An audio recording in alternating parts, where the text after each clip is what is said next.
Stories have got a very special space in the life of children. Children always like stories, and adults also like the children stories. This book, written by Sudha Murthy, the grandparents bag of stories. In the lockdown period, she got her grandchildren at home.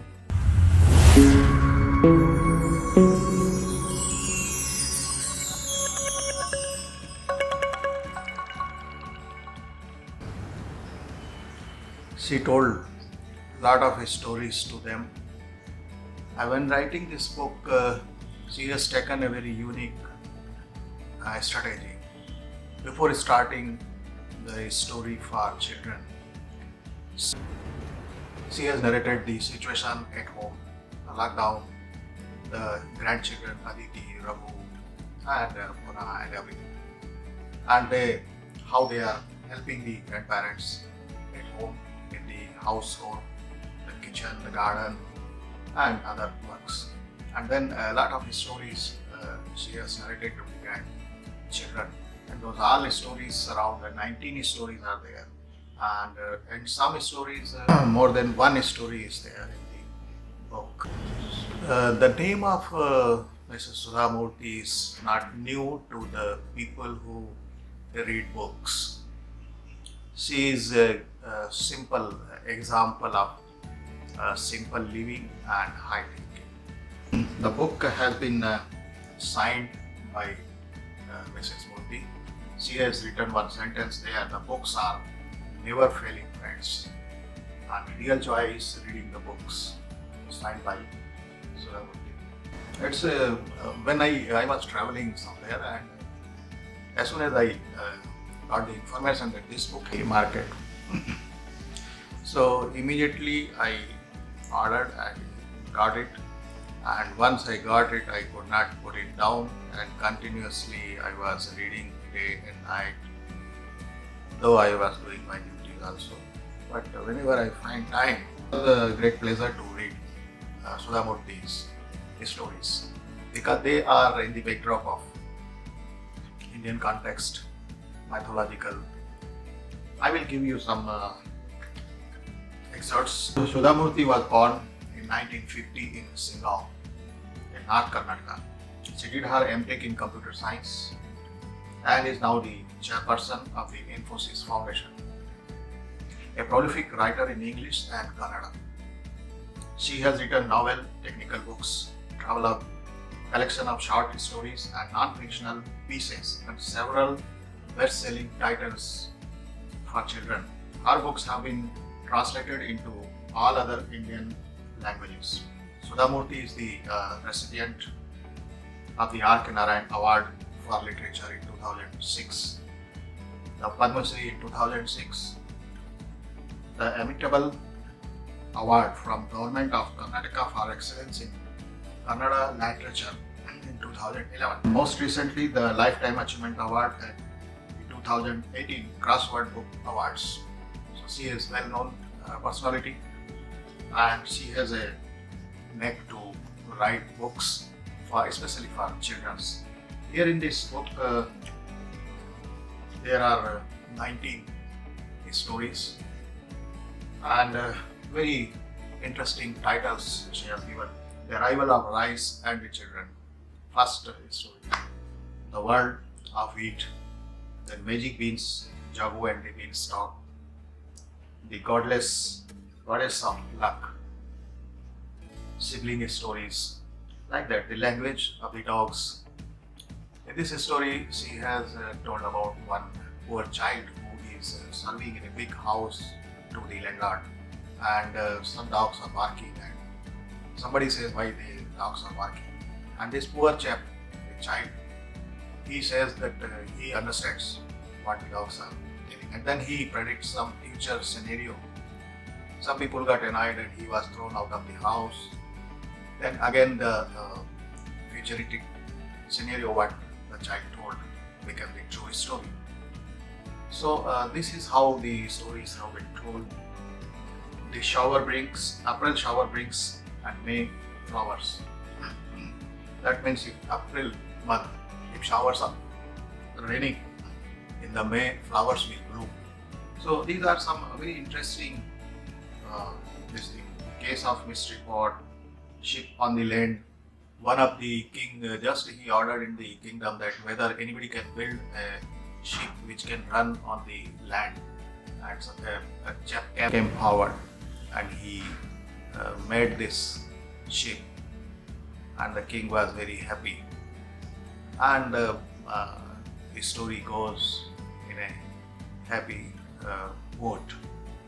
From the book, if I read some pages, it will be interesting. From the language of the dog, I will read one instance. The king went to the window and looked at the three dogs below.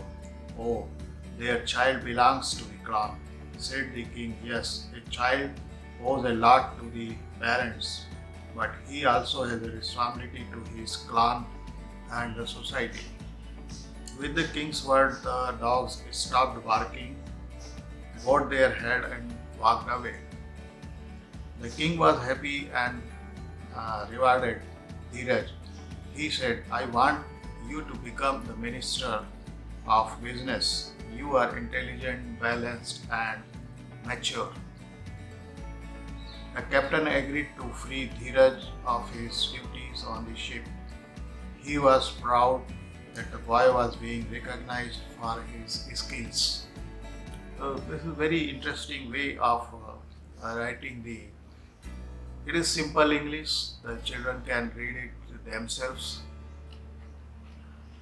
The book has a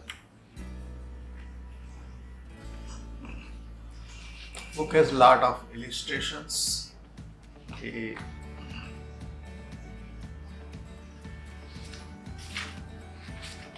You can see a lot of interesting illustrations the book is having. One story title is The Gold, The Bride, and the Dancing Tiger. Here in this one poor man, he is dying, and he calls his three sons and tells them that I do not have much to gift you, only one animal horn, one drum, and one stone grinder. And these three sons distribute these three gifts among themselves. And after the demise of the poor child, these three sons start walking out of the village, and on the crossroad they decide that all these three people they will walk in different path, different directions along with their gift. And they decided to meet after 1 year what they could achieve or do or did with the gift they had. That's interesting. From the title, if you could imagine, The Gold, The Bride, and the Dancing Tiger. Ship on the land, two blind beggars, an apple for nothing, four dolls, the greatest medicine of all. These are very fantastic and very interesting stories for children. I like very much the starting of the story. Mrs. Murthy has took up that she gave a little house backdrop what children were doing and how the cooking was going on in the kitchen, and how Aja and Aji they participated in the dialogues, and this is how the story starts. So it's a wonderful way of telling the stories. In the lockdown period when everybody was worried about so many things, these grandchildren comes to the house and they, Mrs. Murthy has told them the stories and she has put everything in this book. So it's very nice how to utilize the lockdown period. She has mentioned here from stitching masks, sharing household chores, preparing food for workers, to losing themselves in timeless tales. The lockdown turns into memorable time for children as they enter the enchanting world of goddess, kings, princess, serpents, magical beanstalk, thieves, kingdom, and the palaces, among others. The Mairadi stories told by their grandparent become the biggest source of joy, making the children compassionate, worldly, wise, and more resilient than ever. This is the correct way of developing the wisdom and brain development of the child. So she has written this great book. I recommend to the children also and to the parents and grandparents. They must acquire this book and share with the children. It's a good gift also for the children. So you must like, you will like it if you get hands on it. Please read it.